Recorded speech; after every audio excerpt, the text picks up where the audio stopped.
Leisha was sentenced to death, and as his wife, I asked for permission to visit him before the execution.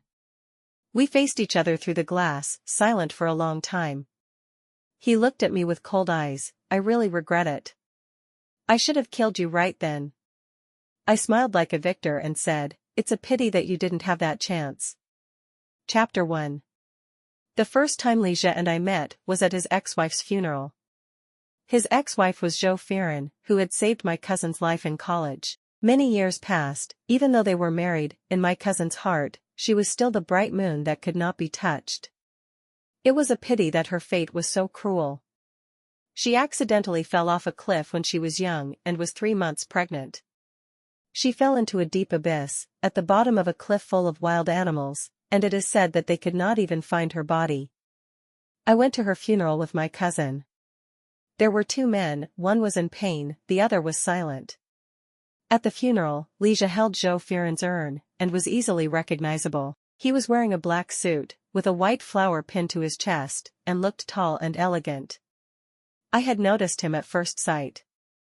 I did not expect that 6 months later, he would become my husband and I would be his wife. The second time we met was at a bar. I was sad, because the person I loved had passed away. Unable to accept his death, I attempted suicide but failed. There was a bar called Quen near the school. I often stopped by to get drunk. Coincidentally, Leisha was the owner of that bar. Even though we had only met once at a funeral, he still recognized me. That was not surprising. After all, my cousin was the chairman of an investment company and a mine owner. And I, as his cousin, was also wealthy. A rich second-generation girl with outstanding looks and impressive money. Since we had both lost relatives, we could be considered to be in the same situation. We became friends, sharing and comforting each other. Through our conversations, we felt each other's sincere feelings. After taking me to visit Zhou Feiran, he proposed to me. Leisha was 5 years older than me, had studied in high school, and came from a middle-class family.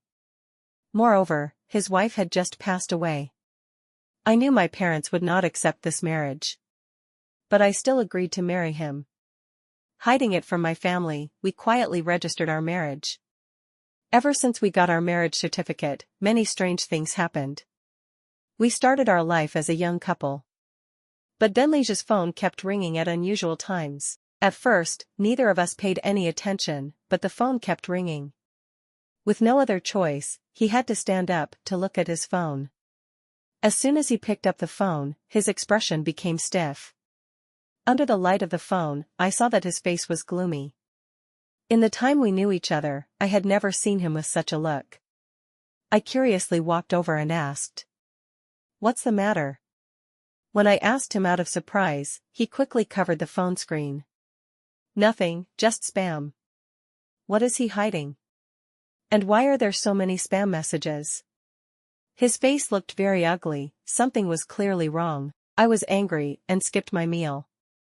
"I don't believe it, unless you show it to me." "We're already married, why are you hiding this from me?" he coaxed. "Or are you seeing someone else behind my back?" I was determined, but he was helpless.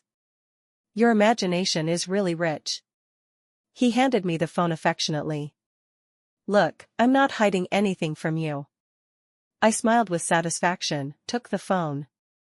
I turned it on, and saw a series of messages from an unknown number. The content was all "open your eyes when you die," and there were more than 20 messages in a few minutes. "What do you mean by opening your eyes when you die? Who dies when they open their eyes?"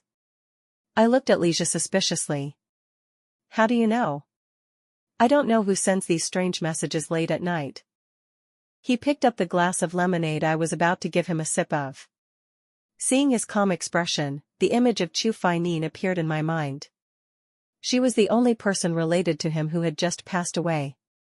"Don't tell me she wants to haunt us?" Hearing Zhou Feiran's name, he suddenly stopped. "I know you're worried, but I didn't want you to think too much, so I didn't let you see it. You see, it's all because of Zhou Feiran." Leisha gently pinched my cheek. "Don't think too much. Someone must be playing a prank, it has nothing to do with her. Go to bed early, we still have wedding photos tomorrow." Even so, those messages were strange, and his attitude was also very suspicious. Especially when mentioning Zhou Feiran, he seemed uneasy. It seemed like he was hiding something. The next morning, I woke up and he had gone out to buy breakfast. When I opened the bedroom door, I saw a pair of slippers at the door. These were women's slippers, black and white checkered, with the Chanel logo prominently displayed. Last night when I came to his house, he said he didn't have any women's shoes and gave me a new pair to wear. I didn't expect him to prepare shoes for me so quickly, even though they were last year's model. But the simple style suits my taste. When he came back with breakfast, I was taking care of my skin in the bathroom when he called me into the bedroom.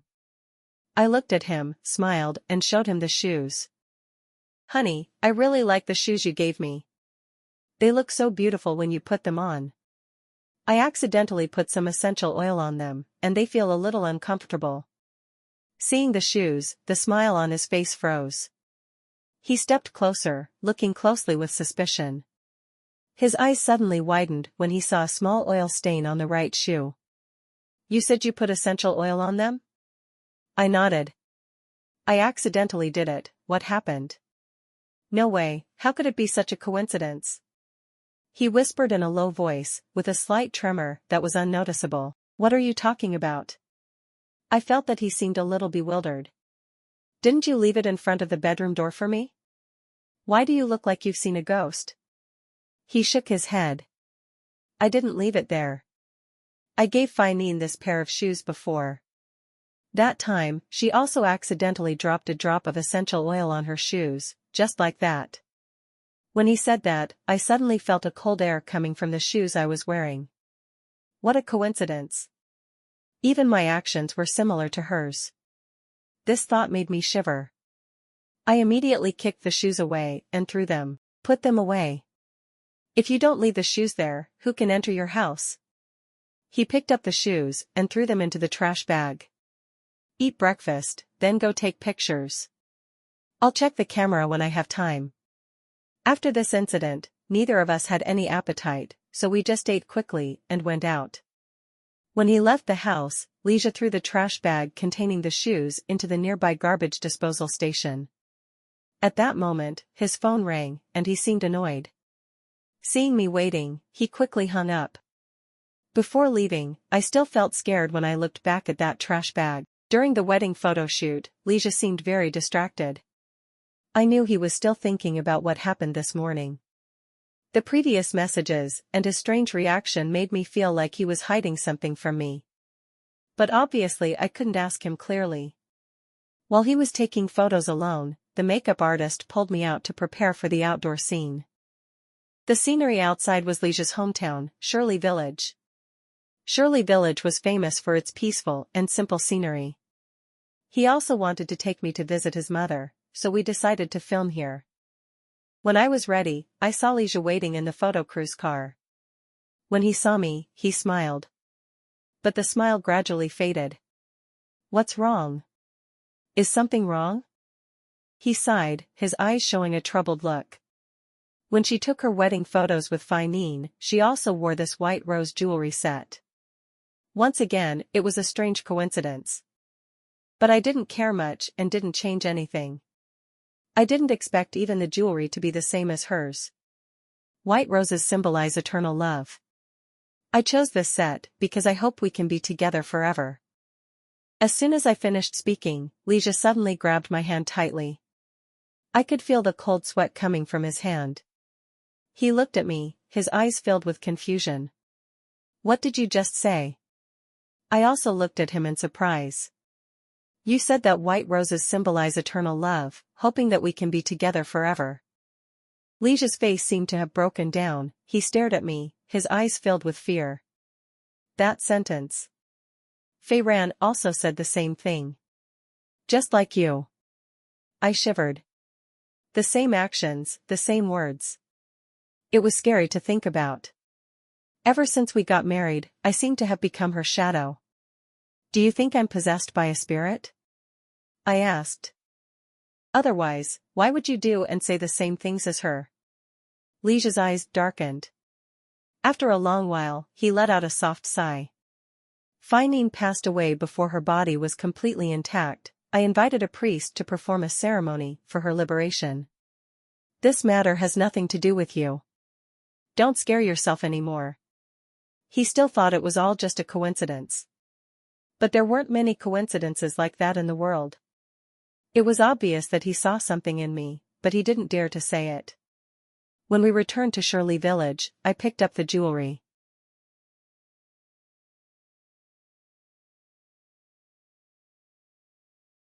When the outdoor filming was over, it was already dark. The crew took pictures and went back to the city first, while Ligia and I stayed at his old house. This was my first time going to his hometown and also the first time I met his mother. His mother was a simple woman, gentle and very approachable. There was a Buddha statue in the house, which seemed to have been recently installed. Seeing me looking at the Buddha statue attentively, she immediately explained that she was old and had nothing to do, so she followed her neighbors in becoming a vegetarian and chanting sutras.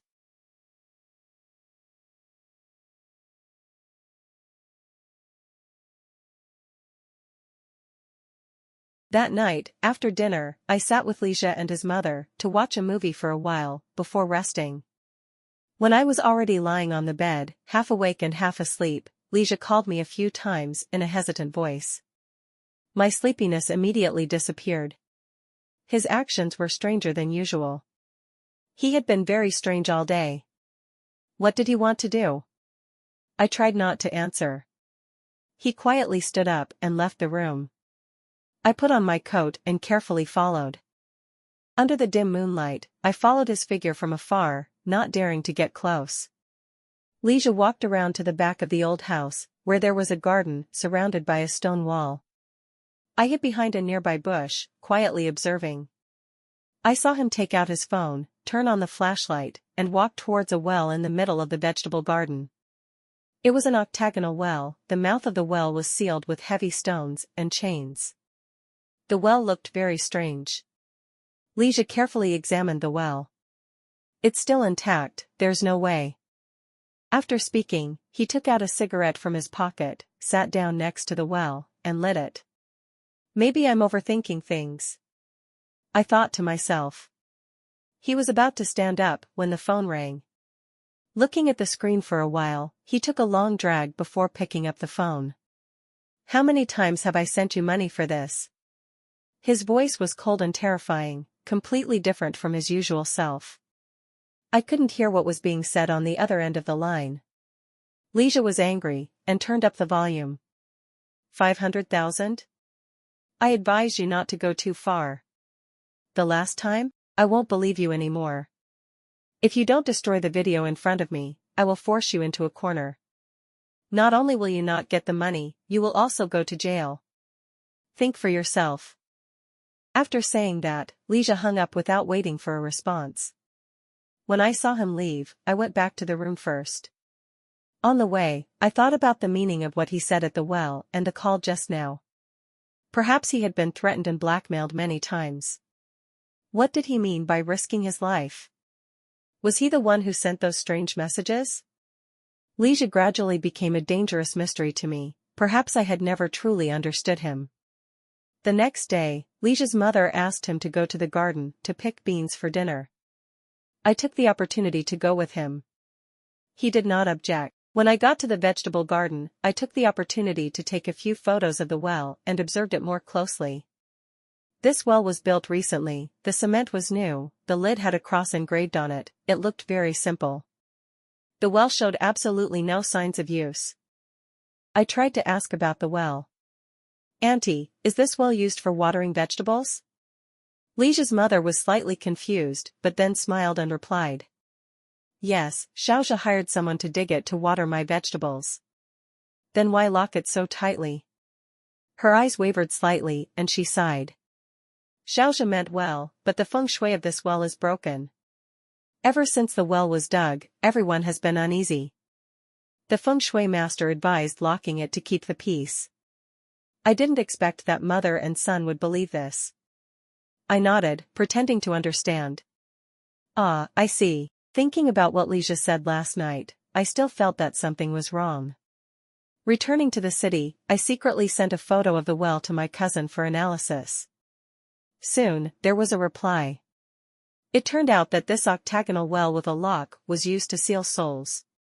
No wonder Lija's mother avoided me when I asked about it. She lied to me. Oh, staring at Lija's face through the car window. Did he really build this well to seal a certain spirit? The new temple, the new well, and Zhou Feiran's death. Is there any connection? After returning to the city, Lija reviewed the surveillance cameras of the residential area. That day, no one else but the two of us entered the house. The pair of slippers appeared out of nowhere, like a thorn in my heart and his. After all, Zhou Feiran was dead, everything about her would gradually disappear from our lives. But I didn't want to stay in the house where she used to live, so I told Lija to move into my villa. The first night he moved in, he had a nightmare. I was sleeping at the time, vaguely hearing him mumble something in a fearful voice. "Don't come here. Don't kill me." Who was looking for him? Who wanted to kill him? I sat up, trying to wake him up, but he woke up first. He wiped his face and gradually relaxed. "Nothing, I just dreamed that I was being chased by robbers." At this point, he forced a smile. "I've been so stressed lately." "I've bothered you, go to sleep." I didn't believe what he said. "I'm just worried about you." He pulled me into his arms and stroked my hair gently. "You fool, what do you have to worry about?" I nodded, not saying anything more. But my intuition told me that he was still hiding something from me. I thought I could sleep until morning, but unexpectedly his phone rang. In the dark room, the phone kept flashing. He had no choice but to turn on the phone and look at the screen, then was stunned. The dim light from the phone shone on his pale face. I turned on the light and looked over. Before, his phone wallpaper was a picture of me, but now it was replaced with a black and white picture of Zhou Feiran. She looked at us, smiling strangely. The three words Zhou Feiran were clearly visible in the message box. Notifications kept coming one after another. What's going on? Isn't she dead? Lija's face was filled with complexity, but he tried to stay calm. Someone must have stolen her WeChat account. He thought someone was teasing him. I don't understand the purpose of this joke. I said, "People are jealous, because you married me." He opened his phone. Zhou Feiran's message box was filled with the words, "I hate you."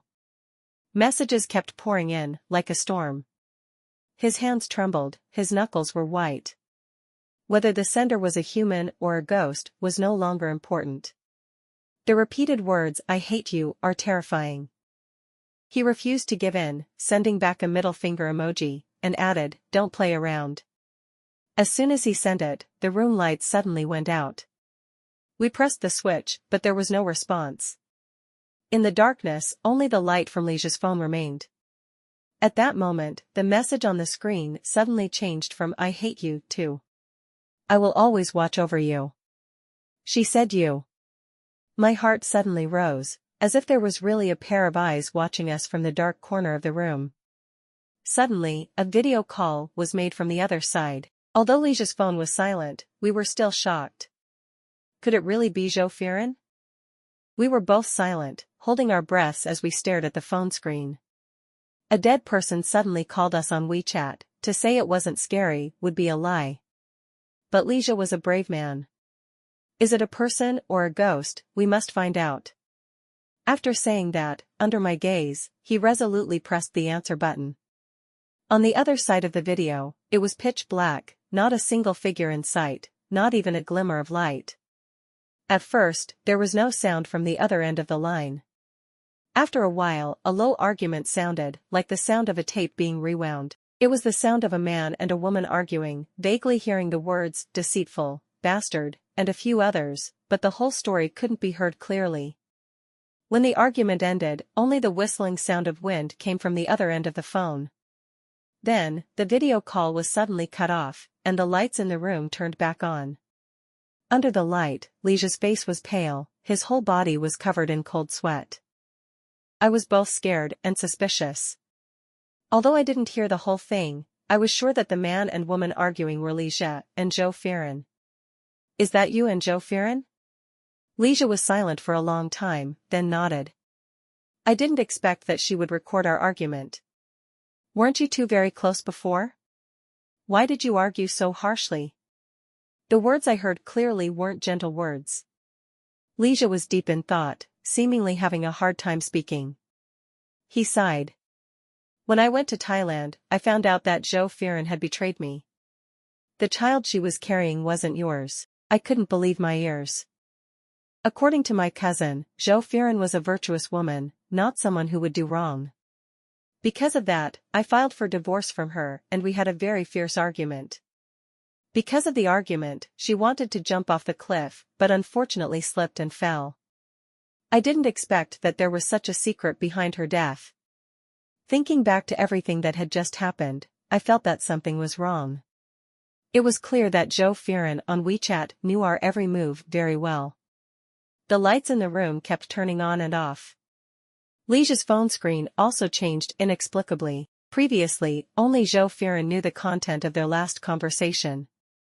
The next day, after checking, we found that the electrical circuit in the house was completely normal. Ligia's phone was also not infected with a virus, everything was the same as before. We couldn't help but think of the possibility of being haunted. If that was really the case, why would Zhou Feiran's ghost haunt Ligia? Ligia said he didn't know. But I had a feeling that her death still had some hidden secrets.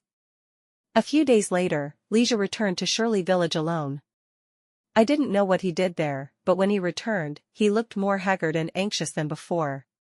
From that day on, he started having nightmares frequently, and his spirit became worse and worse. To help him sleep better, I cooked a sedative soup for him to drink every night, but it didn't work for a whole week. Ligia was often frightened, saying that he saw Zhou Feiran. Sometimes she appeared at the bar, sometimes on the way home late at night, even in our house. But I didn't see anything. There was no physical discomfort, everything was normal, even my luck was getting better and better. This made me suspect that maybe he was hallucinating, or that there was something wrong with his mental state. But soon after, I witnessed the same thing. That day, after defending my thesis, I went out to dinner with my friends. When I returned to the villa at night, I turned on the lights and was immediately stunned. The villa was filled with photos and white roses everywhere. Scattered photos and blood-stained white roses. They were all wedding photos of Zhou Feiran and Ligia. Her face in the photo was unnatural, like a portrait of a deceased person. I knew that white roses were her favorite flower, because when I attended her funeral, my cousin specially prepared a wreath of white roses. I closed the door in shock, backed out of the villa, and quickly called Ligia. Looking at the scene in the villa, Ligia's face darkened, his eyes filled with coldness. Call the housekeeper to clean it up, burn it all. As soon as he finished speaking, the lights in the house suddenly went out. All the lights were off. That night was pitch black, the clouds covered the moonlight, the room was pitch black, only the flashlights from our phones were on. We were going to check the power switch, but the control box was on the outer wall of the villa, and the doors and windows couldn't be opened. In that situation, we were going to call for help, but there was no signal on the phone. Just as Ligia decided to break the window, a noise came from the bedroom on the second floor. The bedroom door creaked. In the quiet night, the sound was cold and creepy. Was there anyone else in the house? Ligia and I looked at each other, both surprised. Luckily you invited me to stay with you, otherwise, you would have been scared to death. He held my hand to reassure me. Don't worry, I will protect you. In order to find out clearly, Ligia took the long-handled umbrella at the door and decided to go upstairs. I followed him. As soon as we reached the stairs, under the dim light of the flashlight, we saw a woman coming out of the bedroom. She tilted her head, her joints making cracking sounds, like in horror movies. Her long, messy hair covered her face, making it impossible for us to see her clearly, and she did not turn to look at us.